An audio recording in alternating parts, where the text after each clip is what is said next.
साथियों GSM जी लतीफ़ जी पूरे तमाम अज असांजो ही काफ़िलो हैदराबाद रवाना है जैमें सिंधियाणी तरीक़े जी जेका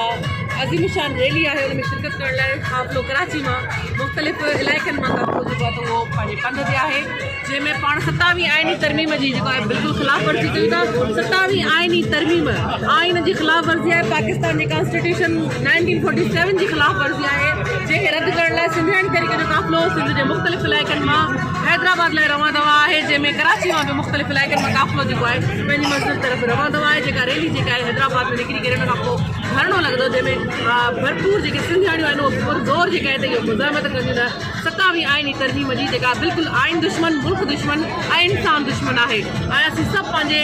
क़ाइद मोहतरम रसूल बख्श फली जे नज़रियाती वाट अवामी तहरीक जे सॾ ते सिंधियाणी तहरीक जे सॾ ते हैदराबाद लाइ रवाना आहियूं। काफ़िलो कराची खां हैदराबाद लाइ रवाना।